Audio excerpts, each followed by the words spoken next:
Assalamualaikum warahmatullahi wabarakatuh. Perkenalkan, nama saya Ahmad Ziaul Haq dengan NPM 1911090295, kelas Fisika 5D. Video ini dibuat untuk memenuhi syarat ketentuan UAS Fisika Material.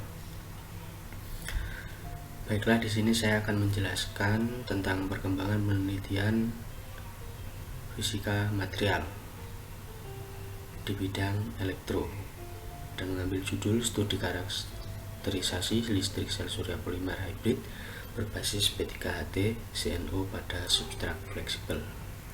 Selanjutnya, untuk pengantar penelitian, kebutuhan untuk memperoleh sumber energi yang bersih dan terbarukan telah mendorong para peneliti untuk mengembangkan sel surya sebagai salah satu energi yang alternatif. Sel surya dengan bahan organik telah dikembangkan karena punya potensi untuk diproduksi dengan biaya yang lebih murah, proses yang lebih mudah, dan dapat dikembangkan dengan substrat fleksibel atau plastik. Salah satu pengembangan sel surya organik adalah sel surya polimer berbahan dasar polimer. Untuk selanjutnya, di sini ada skema level energi sel surya polimer hybrid. Selanjutnya, untuk dasar teori, hybrid bulk heterojunction merupakan konsep yang umum diterapkan pada pembuatan sel surya polimer. Perkembangan dari konsep ini yaitu mencampurkan material semikonduktor organik dan material semikonduktor anorganik sebagai lapisan aktif sel surya. Untuk prinsip dasar sel surya polimer hybrid, itu ada penerapan foton oleh material polimer yang terdapat pada lapisan aktif. Foton ini kemudian akan membangkitkan eksiton atau pasangan elektron Hole. Difusi eksiton, pemisahan eksiton menjadi muatan bebas terjadi pada inverse donor asektor.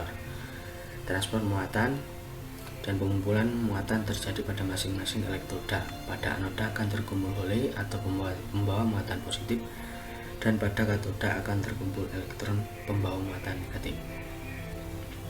Untuk karakterisasi, salah satu pengukuran dasar untuk menentukan karakterisasi sel surya baik anorganik atau organik adalah pengukuran arus tegangan.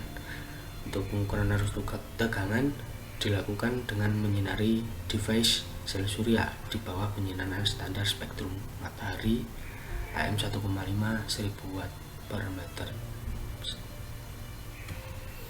Untuk metodologi, ada fabrikasi dan pengukuran arus tegangan.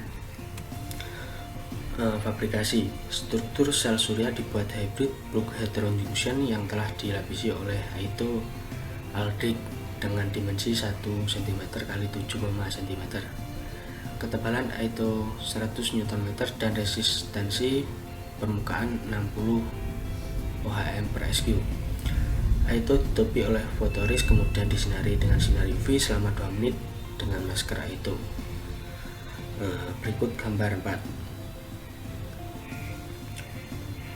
diletakkan di atasnya.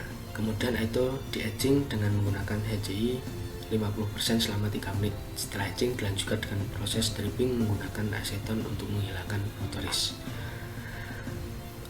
Substrat dicuci menggunakan DI water, sabun cair, dan IPA isopropil alkohol di dalam ultrasonic cleaner. Dan untuk pengukuran arus tegangan dilakukan dengan menyinari device sel surya di bawah penyinaran standar spektrum matahari menggunakan solar simulator dengan lampu xenon. Intensitas penyinaran sebesar 270 W/M2, 600 W/M2 dan 1000 W/M2 dengan temperatur 27 derajat Celcius. Alat pengukuran menggunakan measurement dari National Instrument. Berikut grafik dari pengukuran arus tegangan.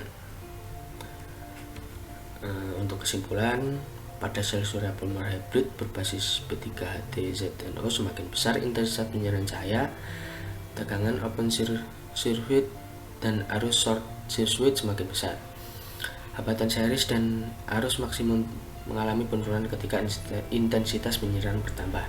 Daya maksimum dan tegangan maksimum mengalami peningkatan pada intensitas 270 ke 600 dan mengalami penurunan pada intensitas penyinaran 1000. sedangkan efisiensi dan fill factor mengalami penurunan ketika intensitas penyinaran bertambah.